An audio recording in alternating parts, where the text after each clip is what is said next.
What is going on, guys? Welcome back to the channel. Critical Overlord here. We're going to be talking about him in this video here today. So this will be a spoiler-free review for him, which is directed by Justin Tipping, who also co-wrote the screenplay along with Skip Bronke, Zach Akers, and it stars Marlon Wayans, Tyreek Withers, Julia Fox, and several others.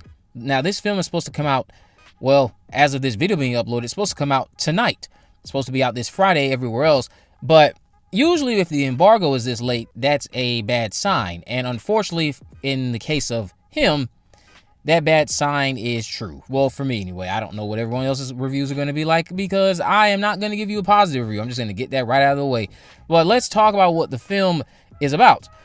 After suffering a potentially career-ending brain trauma, Cameron Cade receives a lifeline when his hero, legendary 8-time championship quarterback and cultural megastar Isaiah White, offers to train Cam at Isaiah's isolated compound that he shares with his celebrity influencer wife. But as Cam's training accelerates, Isaiah's charisma begins to curdle into something darker. So, unfortunately, as exciting as the premise sounds, him never reached its full potential due to its mostly incoherent narrative. I wasn't exactly the most positive going into this one if you've been staying consistent with my videos, and sadly, him proved to be the disappointment that I felt was coming. Maybe Jordan Peele was right to be upset about losing out on Weapons because maybe he didn't have much faith in this film. I don't know how long this was something he was supposed to be producing, but I'm just trying to be funny really quick to make myself feel better about how lackluster this film ended up being. Him was like an overly long music video that just overstayed its welcome. There were a lot of comparisons I saw to music videos, and I see exactly where people are coming from now that I've seen it, and I agree. We have Cam, a successful college football star who has a chance to make it to the league, but he just has to spend the week with his childhood hero, again, decorated professional player Isaiah White. This week at White's compound turns out to be a slow descent into madness. Now, Tipping and his co-writers proved why too many cooks in the kitchen can be bad. Him starts as an engaging enough tale centered around a man who just wants to be the next face of football. Cam's story is relatable, and we get just enough details about his life to want to root for him. Cam's biggest setback as of late is the loss of his father, the person who taught him everything he knows about the sport, according to his loving mother, and the brief glimpses we got of his childhood, which were very cute, some of the more exciting moments of the film. But it's a loss Cam wears throughout this film and motivates him to not disappoint someone he is hoping is looking down on him with a smile. Now, him starts to lose its footing about halfway into our little trip to Mr. White's compound. The story becomes predictable, which isn't always a bad thing. I do want to point that out. But in this case here, it's a bad thing. It's a very much so a big negative when it's also becoming increasingly incoherent, that being the narrative, the screenplay. Isaiah's got an aura to him, though, thanks to Marlon delivering an unhinged performance, some of his best work. I'll get into that later. So we have these two solid characters at the center of a story that is just completely beneath them. Let me be clear. Him isn't a film that has a hard message to follow. When you see it, you'll probably be on the same wavelength as me if you want to say it's a bad movie. It's just communicated very poorly. That's what the ultimate issue is.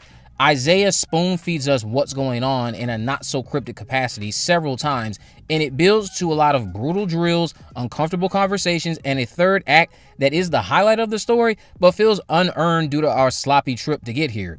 The way it wants to address how athletes are chewed up and spit out is too vague. Any attempt to be scary falls flat, but the isolated setting and one brutal field sequence in particular does keep you on edge. Well, there's also Isaiah's shift from welcoming to psychotic that also helped elevate the story. I don't have a lot of praise for this script beyond the conversations feeling authentic and the characters at the center are interesting people to follow. The journey doesn't deserve them is the problem, and it gets worse as it goes on. Tyreek Withers and Marlon Wayans showcase a lot of range here. They played off each other so well. Withers did his thing in I Know What You Did Last Summer recently, but his work as Cam lets us see how intense he can get. Wayans left him in the dust, though. I think that was made apparent from the trailers.